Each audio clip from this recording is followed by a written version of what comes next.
Buenos días a todos en esta mañana de nuevo y bienvenidos a la iglesia, a ser iglesia junto con nosotros. A partir de hoy quiero emplear varios domingos, cuando sea que me toque, hablando acerca de la Epístola Universal de Santiago. Carta de Santiago. Ahí estamos viendo la presentación. Yo creo que no puedo pasar, sí. Hay un poco de acople con el micro, si podéis también bajarlo. Ahí, genial. Y quiero emplear 3 o 4 porque no quiero ser demasiado meticuloso con la exégesis de los versículos, pero sí emplear, como digo, unas 3 o 4 sesiones acerca de la Epístola de Santiago. Y en el día de hoy, que vamos a ver los versículos 1 al 18, pues vamos a considerar este tema: una fe y sabiduría robustas. Cómo vivir una fe auténtica con una sabiduría divina. Fe y sabiduría en la carta de Santiago van íntimamente unidas y son 2 conceptos que él va a entrelazar estrechamente a lo largo de toda la carta. Y es lo que en un sentido quiero también hacer yo en estos días. Dice así el versículo 1 de Santiago 1. Santiago, siervo de Dios y del Señor Jesucristo, a las 12 tribus que están en la dispersión. Saludos.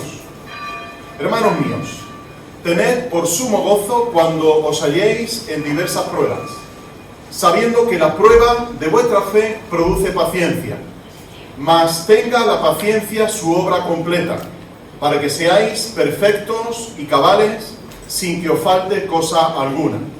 Y si alguno de vosotros tiene falta de sabiduría, que la pida a Dios, el cual da a todos abundantemente y sin reproche, y le será dada. Pero pida con fe, no dudando nada, porque el que duda es semejante a la ola del mar, que es arrastrada por el viento y echada de una parte a otra. No piense, pues, ese hombre que recibirá cosa alguna del Señor. El hombre de doble ánimo es inconstante en todos sus caminos. El hermano que es de humilde condición, gloríese en su exaltación, pero el que es rico en su humillación, porque él pasará como la flor de la hierba. Porque cuando sale el sol con calor abrasador, la hierba se seca, su flor se cae y perece su hermosa apariencia. Así también se marchitará el rico en todas sus empresas. Dichoso el varón que soporta la tentación, porque cuando haya resistido la prueba recibirá la corona de la vida, que el Señor ha prometido a los que le aman. Que nadie diga cuando es tentado: estoy siendo tentado de parte de Dios, porque Dios no puede ser tentado por el mal, ni Él tienta a nadie, sino que cada uno es tentado cuando es atraído y seducido por su propia concupiscencia. Entonces la concupiscencia, después que ha concebido, da a luz el pecado, y cuando el pecado es consumado, produce la muerte. Amados hermanos míos, no erréis. Toda buena dádiva y todo don perfecto viene de arriba, desciende de parte del Padre de las luces, en el cual no hay fases ni periodos de sombra. Él, por designio de su voluntad, nos hizo nacer por la palabra de la verdad, para que fuésemos como primicias de sus criaturas. Que el Señor abra nuestros corazones para recibir adecuadamente su palabra.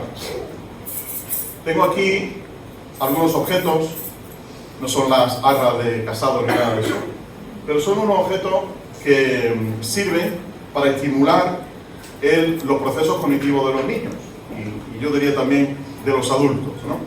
Porque también nos hace falta mejorar algunos procesos. Y son una serie de ganchitos que van unidos entre sí, y hay solamente una manera de sacarlos. No existen varias, existe solamente una. Yo ayer me entretuve de los 1, 2, 3 y 4 que hay, solamente conseguí 3. Este se me resistió un poquito, pero bueno, ya saldrá en algún momento, ¿no? Y estos, como digo, estos ganchitos tienen solamente una salida para solucionarlo. Son retos mentales que se le ponen a los niños y el que tenga un poco más de destreza lo sacará rápidamente, ¿no? No lo voy a repartir para que lo hagáis mientras el culto porque os vais a distraer muchísimo, pero luego si alguien quiere probarlo, que se lo puedo dejar, ¿vale? Para que lo haga. Pero como digo, concretamente el triángulo, que es el más sencillo de todos, tiene solamente una manera de desengancharlo de aquí, y es colocándolo en una posición concreta, que no lo voy a hacer ahora, porque voy a perder más el tiempo que otra cosa, pero tiene solamente una posición para poder sacarlo, ¿no?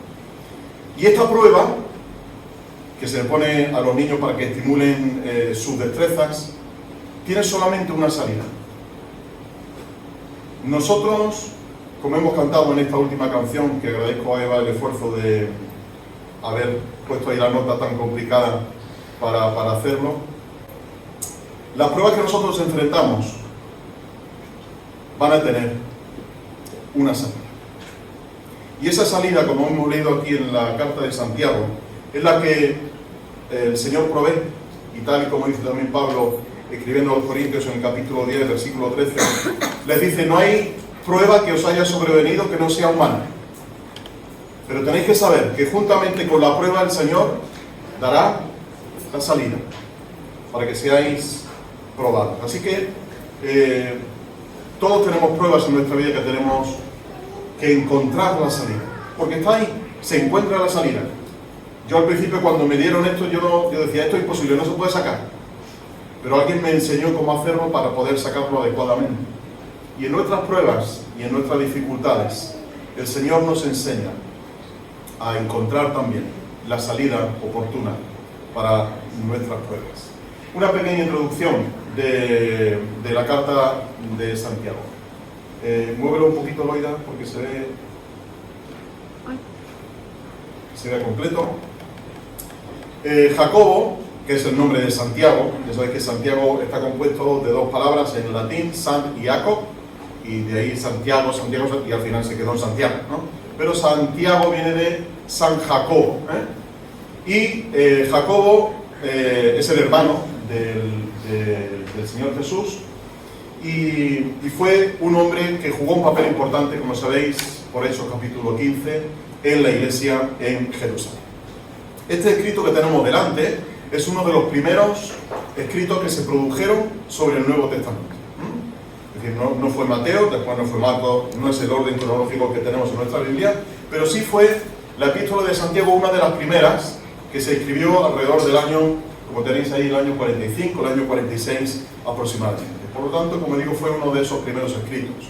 Está dirigida a hebreos que estaban en la diáspora, en la dispersión, debido al martirio de Esteban, como todos sabéis, en Hechos capítulo 7 y capítulo 8, nos dice en el versículo 1 del capítulo 8 que los creyentes fueron dispersados por todas las provincias de Judea y de Samaria. Eso fue la primera dispersión que ocurre. Pero hubo después otras diásporas, otros éxodos, otras dispersiones que la iglesia sufre por causa del cristianismo. Sufren por causa de ser llamados hijos de Dios, por causa de ser llamados cristianos. Y a esa secta de cristianos había que perseguirla de cualquier manera imaginable, y todos los emperadores que hubo en aquella época se ocuparon de empezar a dispersar el cristianismo para ver si dispersándolo de alguna manera podían difuminarlo, ¿no? Pero el efecto fue el contrario, que cuanto más se dispersaban, más crecía la iglesia, ¿no? Si volteáis un par de páginas más y pasáis a la primera carta del apóstol Pedro, también en el capítulo 1, él se dirige a los creyentes que están dispersos, que están también en esa diáspora, y él dice en el Ponto, en Galacia, Capadocia, Asia y Bitinia. Estamos hablando entre unos 2.000 y 3.000 kilómetros de distancia desde Jerusalén, que no estaba a la vuelta de la esquina. Es decir, estaban siendo sacados de su tierra y de su nación, ¿no? Y Santiago escribe esta carta principalmente porque había que consolidar la fe que estaba, pues, básicamente recién nacida, y que estaba mucha gente adhiriéndose a la fe cristiana, siendo creyentes. El Señor añadía a la iglesia los que iban siendo salvos, y a esa gente recién nacida había que educarla, entre comillas, en la fe. Y esa fe, entre comillas también primitiva, esa fe primigenia, era la fe tan sencilla de la que habla aquí Santiago en su carta, ¿no? Claro, muchos oponen a lo que Santiago está diciendo en esta carta, que luego veremos más adelante, de que uno demuestre su fe con las obras, o por las obras, ¿no? Y algunos lo oponen a lo que el apóstol Pablo estaba afirmando, de que ninguno somos salvos por obras, sino por medio de la fe. Y eso es una verdad bíblica que Santiago no refuta en ningún momento, o que Pablo refuta, a nivel temporal, Pablo no refuta lo que Santiago está diciendo. Al contrario, se complementan una a la otra, como ya veremos. Y esa fe que los creyentes estaban empezando a abrazar, pues es la que Santiago nos quiere hablar aquí acerca de ella. Pero también nos dice que la gente debía de conocer la verdad, porque conocer la verdad no era suficiente, había que dar un paso más, no ser solamente oidores, sino hacedores de la palabra, ¿no? De modo que debía también dejar claro a estos que estaban escuchando que la fe no era simplemente del ámbito intelectual, sino que la fe había que demostrarla, la fe había que llevarla al terreno práctico. Usa un lenguaje griego bellísimo en toda la carta, cosa que es muy extraña para una mente hebrea, como era la de Jacobo, el medio hermano del Señor, que siendo un hombre de trasfondo judío escribiera un griego tan bello, tan adornado con diferentes figuras literarias, ¿no? Otro de los propósitos que quiere dejarnos Santiago es que la fe y las obras van de la mano. No podemos disociar la fe y las obras. El hombre es justificado por la fe, pero la fe es manifestada por las obras, ¿no? De modo que era otra de las verdades que debían de conocer. Y otro tema muy importante que él trata en esta carta es la discriminación social. Ya desde los primeros estadios de la iglesia primitiva había lucha de clases, los ricos y los pobres. Tenéis la carta primero a los Corintios, donde los ricos opulentos llevaban para celebrar el ágape, la fiesta que comían juntos los cristianos, pues llevaban de las mejores comidas. Sin embargo, el pobre pues se contentaba con llevar, si acaso, un mendrugo de pan, ¿no? Y ahí el rico despreciaba al pobre, y esa lucha de clases que había ya dentro de la iglesia es la que también Santiago quiere rebatir en esta carta. Y en esta mañana vamos a ver un pequeño apunte, porque luego lo va a volver a repetir en el capítulo 3 y en el capítulo 2 acerca de la diferencia que ellos establecían entre los ricos y los pobres, ¿no? Y es otro de los temas que Santiago quiere demostrar aquí. Pero vamos con el texto que hoy nos ocupa, que hemos visto del capítulo 1 versículo 1 al versículo 18, y es, en primer lugar, esta verdad, que nuestra vida se robustece en las pruebas. ¿Qué pruebas se enfrentaban estos primeros cristianos? Claro, uno podía pensar que las pruebas eran porque le había venido una enfermedad, posiblemente, era que no tenían para comer, posiblemente, pero había grandes pruebas que para nosotros hoy día, en el siglo XXI, son casi, en nuestro país occidental, casi inimaginables, pero las pruebas que ellos estaban enfrentando eran grandes pérdidas de privilegios, grandes pérdidas de posesiones y grandes pérdidas de herencias, de oficios, de familia.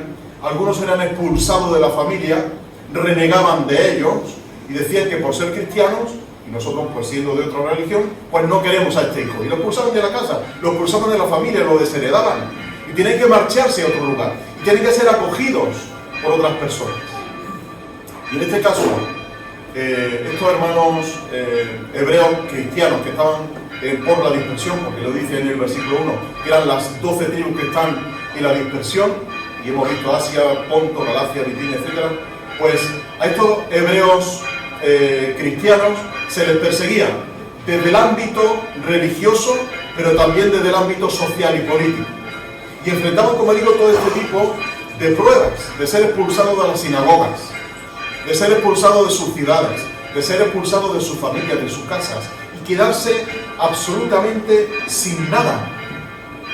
Y digo que esto es para nosotros hoy día inimaginable, porque tú en nuestra nación te puedes hacer cristiano, y bueno, algunos se pueden medio burlar de ti, que como siendo una persona tan intelectual o tan buena gente, te has metido con los cristianos, ¿no? O te has hecho cristiano. Y esto, para nosotros, pues podemos decir, pues esto es una prueba que yo estoy pasando en mi trabajo porque se ríen de mí. nos reímos nosotros de nuestras pruebas, comparándolas con las pruebas que estos hermanos y hermanas estaban pasando en el siglo I. Porque a ninguno nos echan de la casa, ¿verdad? A ninguno nos echan de Linares por ser cristianos. Nos han perseguido en años recientes, o hasta años recientes. Pero nuestras pruebas no son nada comparables con las que estos hermanos estaban pasando. Había mucha hostilidad en aquella época hacia todo lo que llevara el nombre de cristiano. Y ese nombre cristiano no era precisamente un apodo bonito que se le daba a los creyentes. Era un nombre de desprecio, era un nombre de decir, vosotros sois igual que vuestro Cristo. ¿Qué pruebas, entre comillas, llegan a nuestra vida que arruinan nuestro bienestar? Que no tengo que ponerme de ropa la semana que viene, que no sé qué coche me voy a comprar, que no sé dónde voy a comer el domingo por la mañana, que no sé qué voy... Y parece que eso son pruebas y parece que eso nos desestabiliza nuestro estado y bienestar espiritual, ¿no? Pero, como digo, no son pruebas comparables con las que estos hermanos y hermanas estaban pasando. Tenían el peligro de que su fe se tambaleara, de que a un recién convertido que lo expulsan de casa, que lo expulsan de su tierra, que lo desheredan, que le quitan su oficio por ser cristiano, que le impiden ir a la sinagoga a aprender, eran pruebas de tal calibre que podían tambalear la fe de estos creyentes. Y ante ese peligro, Santiago quiere escribirles. Y les dice en el versículo 2, tened por sumo gozo cuando os halléis en diversas pruebas. Y fijaos que usa el plural. Y no dice cuando estéis en la prueba o en una prueba. Dice cuando estéis en diversas pruebas. Las pruebas van a llegar sin aviso. Llegaron sin avisar a estos primeros creyentes. Esteban sufre el martirio y algunos tienen que marcharse porque son perseguidos, instigados por Pablo. Otros se hacen cristianos sabiendo lo que se les venía encima. Algunos se ocultan. Otros voluntariamente se van de la ciudad o se van de su país. Otros son desterrados. Pero las pruebas llegan sin aviso. Las pruebas no nos dan un indicio en el tiempo como diciendo, voy a venir, voy a llegar. Y usando las palabras del apóstol Pablo, hay pruebas que llegan a tiempo y otras que llegan fuera de tiempo. Hay pruebas que nos van a venir porque no hay indicios que pronostiquen que van a llegar las pruebas. Y de buenas a primeras se nos presenta una prueba sin siquiera intuirlo, y cuando nos llega la prueba debemos de estar preparados, dice Santiago, debemos estar preparados para que enfrentemos la prueba y la enfrentemos de la manera correcta y con la sabiduría correcta. Porque la prueba no es solamente sufrir en nuestra carne, en nuestra mente, en nuestro físico, en nuestro cuerpo, sufrir esa prueba, sino aún más, es que ante el problema hay que aplicar una sabiduría. Y esa sabiduría es la que vamos a ver también en un rato, que él llama la sabiduría que viene de lo alto. Y esa sabiduría es la que debemos de usar cuando nos lleguen las pruebas. Y esas pruebas no son de una sola manera, son pruebas variopintas. Son pruebas, dice él ahí literalmente, de diversos colores. Tienen un matiz cromático. Todos conocéis el círculo cromático que los jóvenes hemos tenido que hacer, me incluyo con los jóvenes, hemos tenido que hacer en nuestra época de estudiantes, ¿no? En dibujo y tal, el maestro o la maestra, el profesor, nos ponía el círculo cromático. Y ahí con la témpera íbamos haciendo el círculo cromático más o menos como nos podía salir, ¿no? Más o menos. No nos salía perfecto, pero más o menos. Y esta es la figura que usa Santiago. Podéis enfrentar diversas pruebas variopintas de todos los colores. De colores cálidos, el rojo, el naranja, o colores fríos, el azul, el verde. Y es necesario, hermanos, que para que nuestra vida sea madura, pasemos por todo el círculo cromático. Tengamos pruebas de colores cálidos y pruebas de colores fríos. Pruebas que podemos superar fácilmente, pero pruebas también que nos cueste superar y que en el tiempo se prolonguen. ¿Qué matiz cromático tiene la prueba que estás pasando ahora? ¿Qué matiz cromático tiene el problema que estamos enfrentando? Como digo, nuestra vida debe de completarse con todos esos colores. Y debemos de pasar por pruebas más difíciles, otras por pruebas quizás más fáciles. Pero de una manera o de otra tendremos que pasar por las pruebas. Pero como hemos cantado, mis pruebas no son mayores que mi Dios. Si delante de mí no se abriera el mar, Dios me puede hacer andar sobre las aguas. Así que vamos a enfrentar, de una manera o de otra, vamos a enfrentar la prueba. Pero yo me hacía una pregunta. ¿Por qué la fe tiene que ser probada? ¿Por qué es necesario que nuestra fe, si el Señor nos ha dado la fe y estamos ejerciendo nuestra fe y nuestra fe está fundada en Cristo, ¿por qué nuestra fe tiene que ser probada? ¿Es que Dios no tiene lo suficiente como para que Él entienda que nosotros hemos creído y eso basta? A Dios no hace falta demostrarle nuestra fe, Él la conoce mucho mejor que nosotros. Pero es necesario que nuestra fe sea probada, en primer lugar, para demostrar que es una fe auténtica. El oro, para saber si es un oro auténtico, el orfebre que tiene que hacer, fundirlo y ver los quilates que ese oro tiene, ¿verdad? Y para que sea un oro de calidad. Y cuando lo funde y hay restos en ese oro, escoria en ese oro, que no sirve, hay que retirar esa escoria y dejar el oro lo más puro posible, ¿verdad? La segunda razón por la cual nuestra fe tiene que ser probada es para conformarnos a la imagen de Cristo. Dice Pablo, escribiendo a los Romanos en el capítulo 8, versículo 29, que hemos sido predestinados para ser conformes a la imagen de su Hijo Jesucristo. Es decir, Dios está haciendo en nosotros una obra que comenzó el día de nuestra salvación, Filipenses capítulo 1, versículo 6, el que comenzó en vosotros la buena obra, la perfeccionará, es decir, la llevará a buen término hasta el día de Jesucristo. Y ese hasta implica que la comenzó en un momento y tiene una duración continua hasta que llegue su final. Y ahora, en este momento, como todavía no ha llegado al final, estamos inmersos en un proceso de madurez, de cambio, de santificación que el Señor procura que sea para que nos vayamos conformando a la imagen de su Hijo Jesucristo. Hebreos capítulo 4, versículos 14 al 16, también nos recuerda el escritor a los hebreos que no tenemos un sumo sacerdote que no pueda compadecerse de nuestras debilidades, sino uno que fue probado en todo pero sin pecado. Dice, por lo tanto, acerquémonos con confianza al trono de la gracia para buscar ayuda y socorro. Así que, hermanos y hermanas, cuando estemos enfrentando nuestras pruebas, pensemos en Jesús, probado y aprobado, nuestro sumo sacerdote, ese que puede compadecerse, ese que entiende lo que estamos pasando, ese que comprende el problema que estamos enfrentando. Y no digamos, bueno, el Señor quizá no entiende por qué estoy pasando por esto, o el Señor no sabe que no puedo pasar por esto. El Señor sabe por qué podemos pasar y por qué. Y aquellas cosas que nosotros pensamos que no podemos alcanzar, las podremos alcanzar, porque el Señor nos ha traído la prueba para que mejoremos y alcancemos aquello a lo cual Él nos ha llamado con la meta suprema y la meta final de parecernos más al Señor Jesucristo.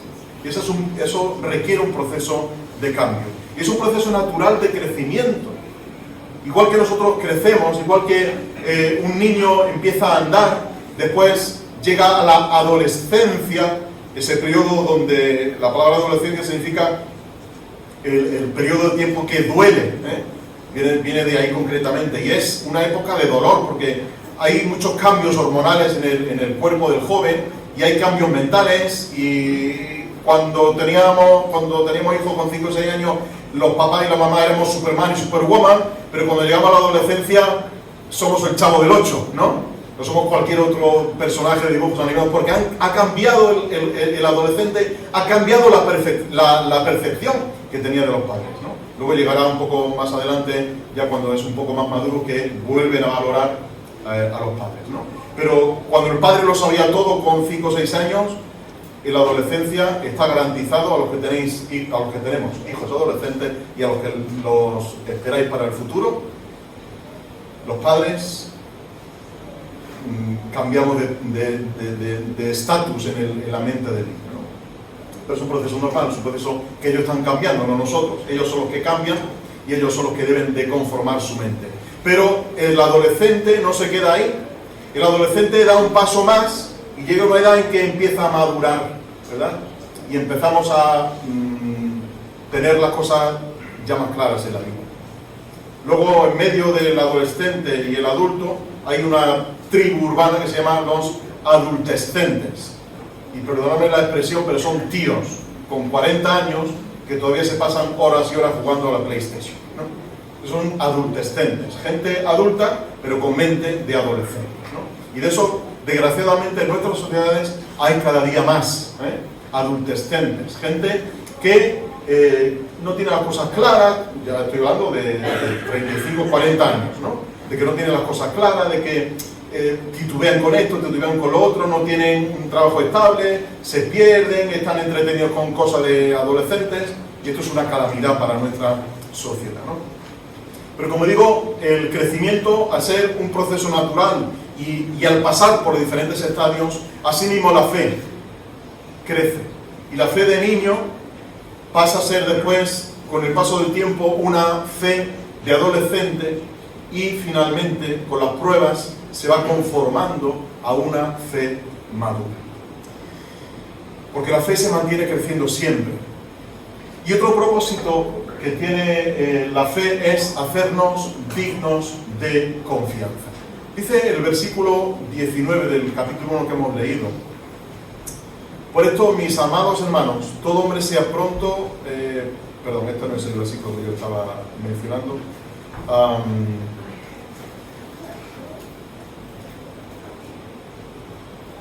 Aquí está.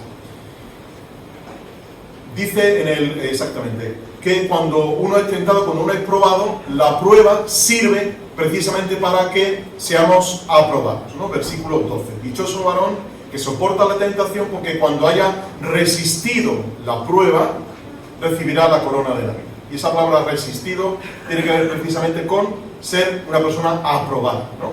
Así que cuando pasamos por la prueba, tiene el fin último de que nos parezcamos más al Señor Jesús. Y esa fe, como digo, se va a mantener creciendo siempre.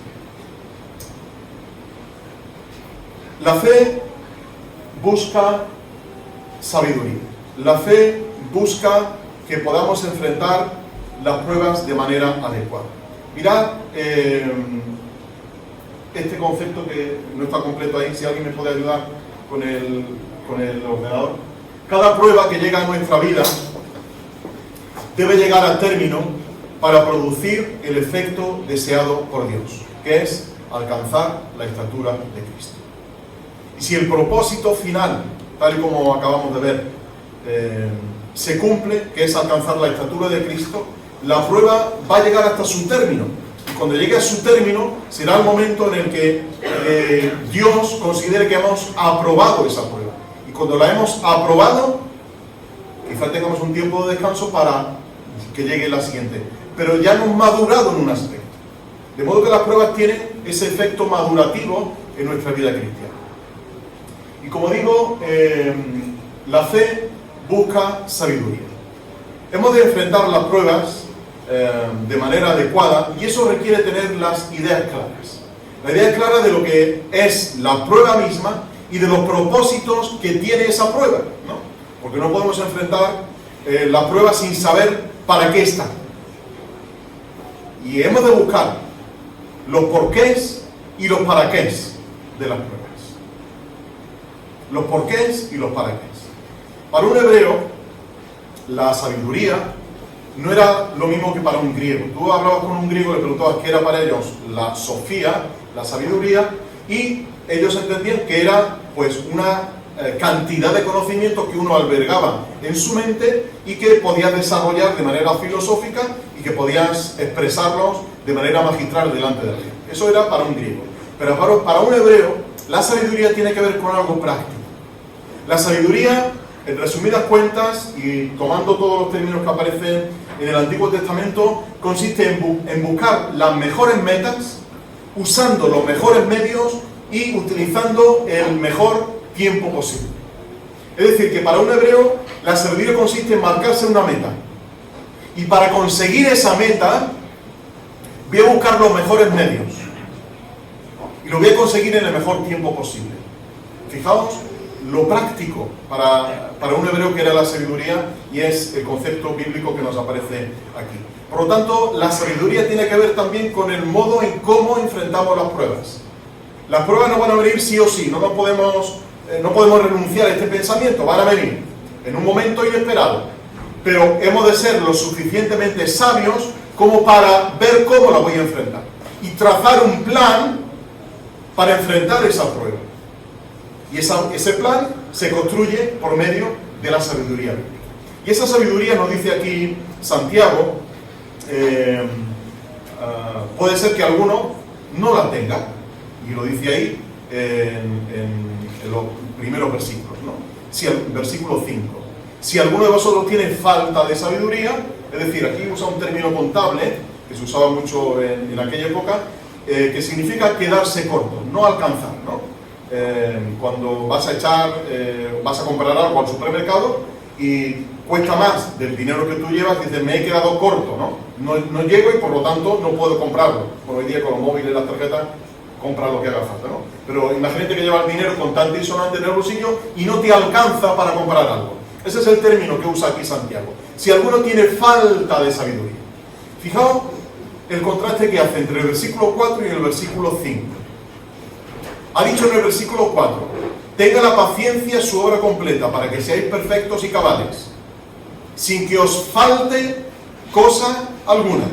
Y ahora dice, y si alguno tiene falta de sabiduría, es decir, que puede ser que en medio de la prueba nos haga falta la sabiduría. Y cuando esa sabiduría estamos cortos de ella, tendremos que pedírsela a alguien, pedírsela prestada a alguien.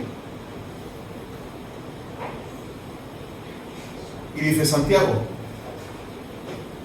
que vaya mucho a los cultos, que haga muchos estudios, que vaya a la universidad a aprenderla, que la pida a Dios, que la pida a Dios, el cual da a todos abundantemente y sin reproche. Dios da la sabiduría a manos llenas. Cuando enfrentemos la prueba, hermanos y hermanas, sentémonos, racionalicemos lo que va a pasar, entendamos lo que va a pasar y pidamos sabiduría a Dios. Y digamos, Señor, tengo la prueba delante, me falta sabiduría, ayúdame a trazar el plan necesario para salir de ella. El niño que empieza a andar, tropieza, se cae, se vuelve a levantar, tropieza, se cae. Al principio los padres lo llevamos un poquito de la mano. En un momento dado, cuando ya vemos que se está soltamos al niño para que ande solo. El niño, cuando ya se ve solo, mi hijo grande tenía la costumbre de, para sentirse seguro él, cuando empezaba a andar de pequeño y necesitaba la mano de alguien, ninguno se la dábamos, ¿sabéis lo que hacía? Se agarraba de las dos manos y iba andando así, ¿no? Porque él se sentía seguro. Se sentía seguro de que alguien al menos lo cogía de la mano, aunque fuera el mismo, ¿no? Pero él se sentía seguro cuando andaba y andaba de esta manera, ¿no? Y el niño tropieza, se cae y se vuelve a levantar y va trazando inconscientemente un plan para saber cómo colocar sus pies, cómo colocar las manos, cómo colocar la cabeza para que no se vuelque de un lado ni para otro, ¿verdad? No se vuelque para adelante. Y él mentalmente va trazando y va construyendo la manera en que tiene que caminar adecuadamente. Y dice Santiago, el que tenga falta de sabiduría, que la pida a Dios, que da a todos abundantemente sin reproche. Yo me acordaba de las cabalgatas de Reyes, ¿no? Uno está esperando los caramelos y pasan los pajes de los Reyes, ¿no? Te tiran el caramelillo así como si a ellos les costara el dinero, y te tiran uno, te pegan en el ojo, te pegan en la cabeza, ¿verdad? Pero luego viene el rey, ¿y qué hace el rey? Del saco mete los puños y empieza a lanzar caramelos, ¿no? a todo el mundo. El rey lo puede dar a manos llenas. Quizá tengan una consigna de que los pajes no los tienen a manos llenas, sino de manera contada, ¿no? Pero los reyes tienen la oportunidad de hacerlo todo a manos llenas. Y así es nuestro Dios con nosotros. Si le pedimos, Él nos va a dar a manos llenas. Él no va a escatimar en darnos sabiduría. Él no va a decir, bueno, ahora no la necesitas. Él te la va a dar, nos la va a dar para enfrentar la prueba de manera adecuada. Y por lo tanto, cuando tengamos nuestra prueba, hermanos, pidámosle sabiduría a Dios. Pero pida con fe, dice Santiago. Fe y sabiduría, sabiduría y fe. ¿Por qué? Porque dice que el que pide que no dude nada, por una razón. Porque el que duda es semejante, hace esta comparación, a la ola del mar, que es arrastrada de un lugar a otro sin constancia, ¿verdad? Y sin estabilidad ninguna. Y él dice ahí en el versículo 8 que el hombre de doble ánimo es inconstante en todos sus caminos. Tenemos el peligro nosotros, hoy día, de vivir vidas líquidas, vidas inestables. Los mayores sabrán a qué me estoy refiriendo. El azogue, ¿no? Es una palabra que hoy los jóvenes básicamente no usan mucho. Nos decían a los niños. Parece que tiene azogue. El azogue es el mercurio. Y el mercurio, si habéis tenido alguna oportunidad de tenerlo en la mano, es el único metal líquido que existe, ¿verdad?, en condiciones de laboratorio y que es inestable. Lo puedes cortar en cachitos y aún así lo tienes en la palma de la mano y va bailando por todos lados, ¿no? Recuerdo hace unos cuantos años que hicimos un experimento en mi casa y era que el maestro nos había mandado que tomáramos la temperatura del agua hirviendo. Y claro, nosotros, pues para no poner el agua hirviendo, o poner el agua a hervir, mi madre estaba hirviendo, pero una olla de cocido. Para 7 personas, imaginaos la olla de cocido que allí había hecha y cómo aquello hervía con sus patatas, con su tocino, con su pollo y con su garbanzo y con su todo, ¿no? Ese garbanzo que hacen las madres, que cada madre hace un cocido que es de rechupete, ¿no? Pero bueno, no voy a hacer que salivéis durante este rato. Y mi madre tenía allí puesto el cocido y dijimos, mamá, el maestro nos ha dicho que tenemos que tomarle la temperatura al agua a ver a qué temperatura está cuando hierve. Nos podría haber dicho, maestro, a 100 grados hierve, punto, no hagáis experimento. Pero a nosotros se nos ocurrió hacer el experimento. Y fuimos a casa, a la olla del cocido, y sin que mi madre lo supiera, cogimos el termómetro de mercurio, ¿verdad? ¿Y qué hicimos con él? Meterlo en la olla, claro, sí, meterlo en la olla, un poquito, porque el termómetro duró en la mano segundos, ¿no?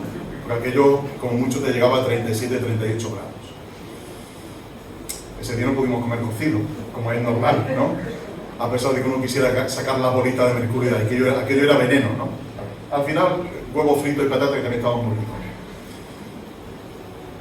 El mercurio, como ese elemento inestable, no lo puedes mantener estable en ningún sitio, porque se te va a ir, se salió del termómetro, explotó el termómetro, como podéis imaginar, ¿no? Y ese es el azogue, esa es la inestabilidad, es el movimiento continuo que una cosa tiene, ¿verdad? Y en nuestra vida corremos el peligro de que sea así, una vida llena de azogue, una vida que sea líquida, una vida que no tenga estabilidad ninguna. ¿Y cómo es nuestra vida, hermanos? ¿Es una vida estable? ¿Es una vida firme en el Señor? ¿Firme en la fe? ¿O es una vida líquida? Es una vida que hoy puede estar bien, mañana puede estar mal, la semana que viene podemos estar en el valle, el día siguiente podemos estar en la montaña. Y esa inestabilidad la llama Santiago el hombre de doble ánimo. Y esa palabra de doble ánimo tiene que ver con la lealtad dividida, con la confianza puesta en ciertas cosas o con la confianza puesta en Dios, con la confianza puesta en uno mismo o con la confianza puesta en Dios, con la confianza puesta en las riquezas o con la confianza puesta en Dios. Y el hombre de doble ánimo, dice Santiago, es el que se tambalea como un borracho, el que no es estable, el que va caminando y no sabe hacia dónde tiene que ir y se va tambaleando continuamente. Luego lo vuelve a mencionar en el capítulo 4 y versículo 8 para hablar del hombre de doble ánimo, que es inconstante también en sus caminos, y tiene una lealtad para el mundo, pero tiene también una lealtad para con Dios. Y esa sabiduría, como dice aquí Santiago, es la que hemos de emplear para enfrentar nuestras pruebas. Pero la sabiduría nos conduce en primer lugar a saber dónde poner la confianza, o en las riquezas o en Dios. Y por eso en el versículo 9, que uno podría decir, bueno, aquí ¿qué tiene que ver ahora el pobre y el rico? Está hablando de las pruebas, de la sabiduría, y de pronto Santiago mete al pobre y al rico. ¿Qué tiene que ver esto, no? Pues tiene que ver porque hay una palabra ahí que no nos aparece a nosotros en la Biblia, pero que sí aparece en los manuscritos en griego, y es la palabra por consiguiente, o pero, ¿no? Que viene al principio del versículo 9. Pero, o por consiguiente, el hermano que es de humilde condición, y eso enlaza con lo que acaba de decir en el versículo 8, el que es inconstante en todos sus caminos. Y él pone este ejemplo del hermano rico y del hermano pobre. Y el hermano pobre, pues dice que es de humilde condición, que debe de gloriarse en su exaltación. Es decir, el que está abajo es exaltado. Y el que está arriba, el que es el rico, es bajado. Y la cruz nos iguala a todos, al rico y al pobre, al que tiene más y al que tiene menos. Porque nuestra riqueza no está cifrada en lo que uno tiene. Los ricos de esta época pensaban que con su riqueza y con su dinero podían comprar la posibilidad de no pasar por ciertas pruebas. Eran expulsados de sus casas, no pasa nada. Me voy a otro país y me compro otra, porque tengo dinero para hacerlo. Me expulsan de mi tierra, no pasa nada. Me voy a otra tierra y me compro allí una heredad. Y pensaban que ese tipo de pruebas podían ellos pasarlas sin ningún problema.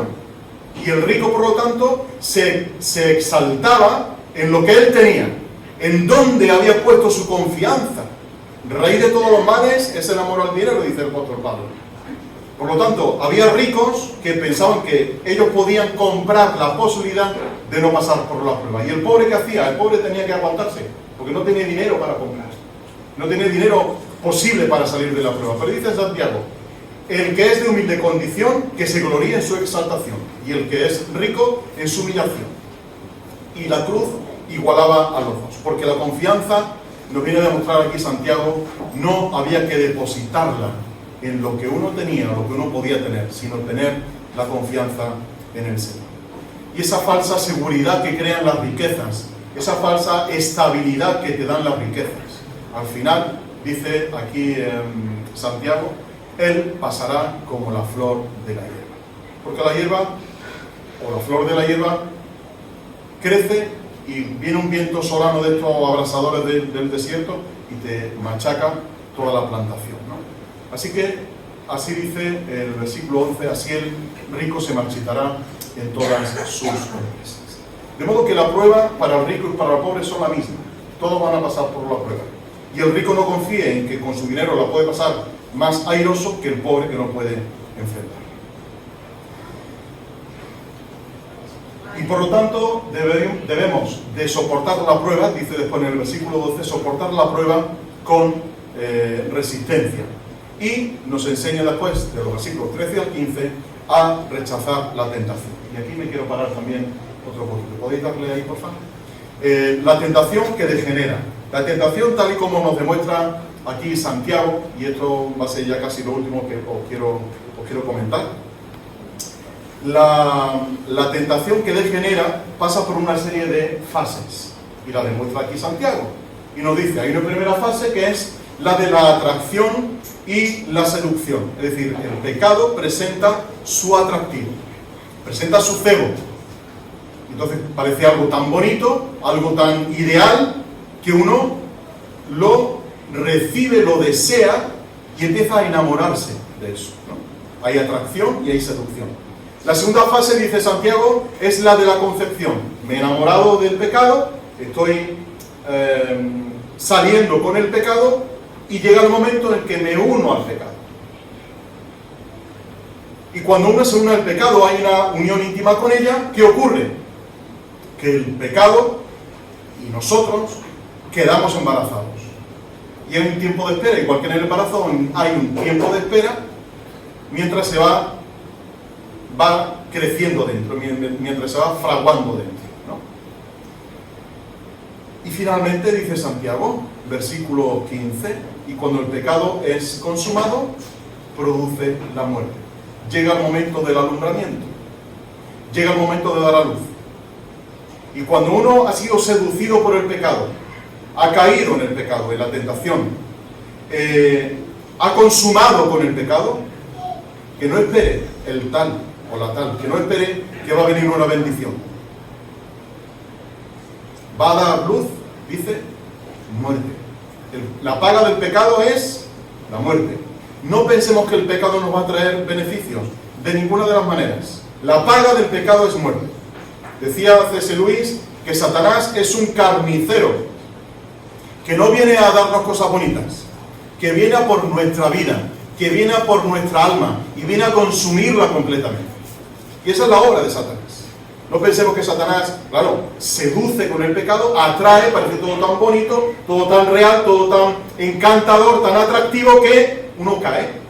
Y ahí tenéis el libro de los Proverbios que nos habla de aquel necio que va tras los encantos de la mujer que lo llama, ¿no? Así que la tentación degenera. Y tenéis el ejemplo de Génesis capítulo 3, versículo 6 y 1 Juan 2:16, cuando nos dice Juan, la pasión de la carne, y dice Génesis, lo que era bueno para comer. Dice Juan, la codicia de los ojos, y dice Génesis 3, lo que era agradable a los ojos. Y dice Juan, la soberbia de la vida o la soberbia de la riqueza, y dice Génesis 3, que el fruto era deseable para adquirir conocimiento. ¿Os dais cuenta que Juan está interpretando el libro del Génesis capítulo 3, versículo 16? El pecado de Adán y Eva lo interpreta y dice que la pasión de la carne, la codicia de los ojos y la soberbia de la vida no provienen de Dios. Indudablemente. Y en ese proceso de degeneración que nos crea el pecado, la tentación va degenerando nuestra mente y debemos de saber lo que ya sabemos mucho de nosotros, que ser tentado no es pecado. Es pecado cuando uno se deja seducir y uno se deja caer en los brazos seductores de la tentación. Pero las tentaciones van a venir a nuestra vida, indudablemente, igual que las pruebas. Van a venir a nuestra vida, pero con el efecto de sacar de nosotros el mal. La prueba viene para sacar lo bueno de Dios dentro de nosotros y la tentación viene para sacar lo malo de nosotros. Y hemos de estar preparados también para enfrentar las tentaciones, porque van degenerando nuestra mente. Y finalmente, frente a la tentación que degenera, nos dice Santiago, está Dios que genera. El deseo mortífero, que nos habla aquí Santiago, el deseo que al final produce muerte, la concupiscencia significa deseo, deseo puede ser bueno o malo, pero en este caso es deseo malo. Nuestra propia concupiscencia desea y al final, cuando caemos, cuando erramos, versículo 16, cuando erramos, se produce la muerte, versículo 15. Pero Dios, dice el versículo 17, trae su don perfecto desde lo alto. ¿Veis la diferencia? El pecado se genera dentro y produce muerte. El don perfecto de Dios desciende de lo alto. Viene como algo externo a nosotros por medio de la obra del Espíritu Santo. Y nos habla de un Dios creador, el Padre de las luces, de las estrellas y de los astros que hay en el universo, en el cual no hay fases, no es como la luna que tiene sus fases, creciente, decreciente, luna llena, etcétera, etcétera. En Dios no hay cambios, no hay fases, tampoco hay periodo de sombra. Igual que cuando nosotros nos vamos moviendo, cuando hacemos sombra en el suelo, la sombra se va moviendo de sitio. En Dios no hay esa opción, Él no puede cambiar, Él no puede ser tentado por su santidad, pero Él tampoco tienta a nadie porque Él es santo. Y eso es lo que Santiago nos está diciendo aquí. Dios es inmutable, Dios es el creador, Dios es santo, y ese Dios dice, versículo 18, por su voluntad, por el fin último de Dios, por el deseo último de Dios, que es su voluntad, nos hizo nacer, nos generó de nuevo, nos creó y nos recreó en Él. Y no crea, dice en el versículo 18, por la palabra